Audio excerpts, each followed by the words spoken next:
Somente hoje pela manhã, 2 pacientes meus já vieram me interrogar sobre o caso do cantor João Carreiro. Ele morreu numa complicação de uma cirurgia cardíaca. Ele tinha um problema de válvula mitral, ele tinha um prolapso da válvula mitral, e aí teve complicações e ele acabou morrendo. Então, se você está querendo saber um pouco mais sobre isso, saber um pouco mais sobre o prolapso de válvula mitral, fica no vídeo depois da vinheta, eu vou te explicar tudinho isso aí que foi que aconteceu. A primeira coisa que você precisa entender é que prolapso de válvula mitral, na gigantesca maioria das vezes, é benigno. Pouquíssimas pessoas vão precisar fazer a cirurgia. Para falar a verdade, menos de 1% de quem tem prolapso de válvula mitral vai ter que fazer cirurgia. É verdade. Mas antes de mais nada, bora começar explicando o que é um prolapso da válvula mitral.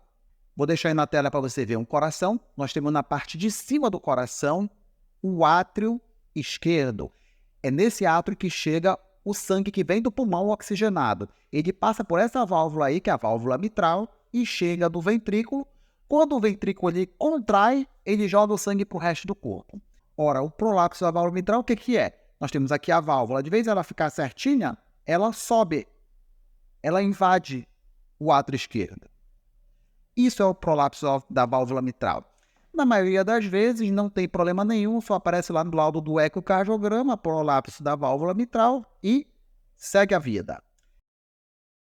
Só que às vezes, esse prolapso, vamos dizer, ele é tão grande, haver uma degeneração, e de vez ela só subir, ela também abre. E na hora que ela abre, o que acontece? Quando o ventrículo contrai, o sangue acaba subindo e vai lá para o átrio.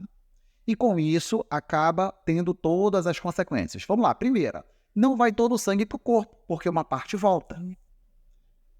Vai mais sangue para o átrio. Aí o que acontece? Vai ser uma sobrecarga do átrio, o átrio vai crescer, o átrio grande vai levar a arritmia, e aí vem todas as complicações. Sinistro. Mas o que eu quero mais é trazer calma, paz para o seu coração, principalmente quem já tem o diagnóstico de prolapso da válvula mitral.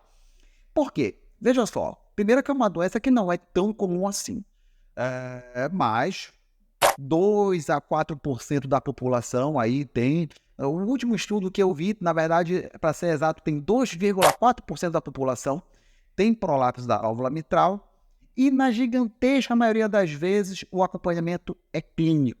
Provavelmente ali, por volta ali de uns 60% são mulheres, e na grande maioria das vezes, como eu falei, é só acompanhamento clínico. É só ficar indo no médico, ficar fazendo o ecocardiograma de rotina para ver a evolução. Menos de 1% vai para a cirurgia. Mas aí vem a dúvida, essa é a maior preocupação. Doutor Cota, eu tenho prolapso de válvula mitral. Ou então, olha, a meu filho, a minha filha, o meu pai tem prolapso de válvula mitral. Quando é que ele vai ter que ser operado? Então eu separei aqui 5 situações em que o paciente pode ir para a cirurgia. O primeiro e o mais importante, o paciente tem que ter prolapso de válvula mitral com insuficiência importante. Sim, porque às vezes o paciente tem um prolapso de válvula mitral com uma insuficiência leve. Vai fazer nada. Acabou a consulta por aí e já diz paciente, olha, volta daqui a uns 2 anos, vamos fazer um novo eco, fazer só o acompanhamento. Então, essa é a primeira coisa. Só vai para a cirurgia se tiver uma insuficiência importante. Segundo ponto, o paciente tem que ter sintoma.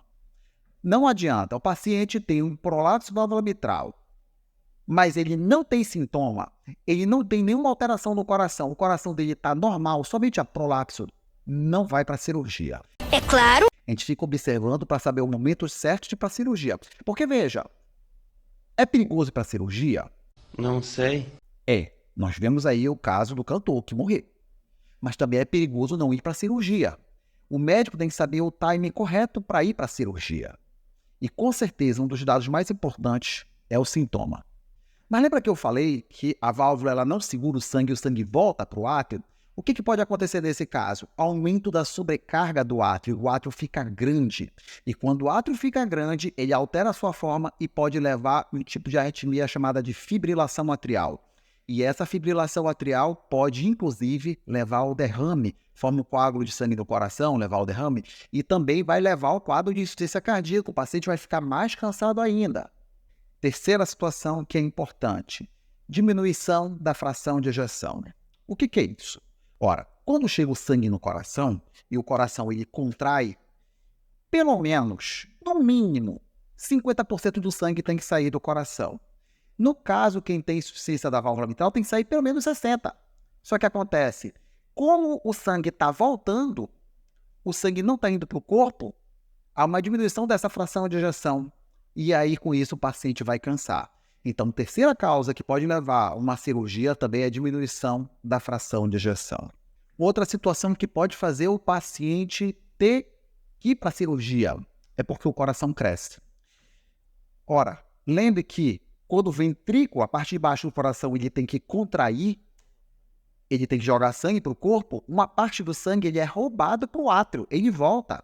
Então o coração tem que fazer o quê? Tem que fazer mais força para injetar sangue. E aí é que vem o problema. Essa força extra que ele faz o coração crescer. E quando o coração cresce, piora a falta de ar. E a quinta situação é justamente quando o paciente já tem fibrilação atrial. Ele teve o átrio dele aumentado, já teve a fibrilação atrial, e aí normalmente é um dos casos que a gente acaba indicando a cirurgia. Então veja, não é fácil ir para uma cirurgia dessa. São poucos os pacientes que vão. Como eu falei, é menos de 1%. O que é importante? Com certeza, você que está assistindo esse vídeo, que você tem prolapso valvular mitral, primeira coisa que eu preciso que você tenha é calma. Mais ou menos. Por quê? Porque menos de 1% vai para a cirurgia. E você tem que ver essas coisas. Então, nós temos que ver a intensidade da sua insuficiência. Nós temos que ver se você tem sintoma. Nós temos que ver o tamanho do seu átrio. Nós temos que ver o tamanho do seu ventrículo esquerdo, o átrio esquerdo e o ventrículo esquerdo. E nós vamos ver se você tem fibrilação atrial. Se você tiver isso aí, nós temos alguns critérios ali que não vale a pena falar sobre isso, aí você vai para a cirurgia. E saiba, se vai para a cirurgia, é porque o benefício da cirurgia é maior do que o risco. Porque, tudo bem, aconteceu, foi uma fatalidade, infelizmente aconteceu, e teve complicação na hora da cirurgia. Mas se ele não fosse para a cirurgia, ele também ia complicar, não ia durar muito tempo. Nenhum médico é maluco de colocar uma cirurgia cardíaca se não tem uma absoluta necessidade. Então, se por acaso ainda ficou alguma dúvida, coloca aí nos comentários que eu posso responder aqui suas dúvidas. Não esqueça, gostou, chegou até aqui é porque gostou, então não esqueça de dar um like, se inscreva no canal para continuar recebendo notícias do mundo da cardiologia de fácil entendimento. Um forte abraço, Deus abençoe todos vocês, nos veremos no próximo vídeo.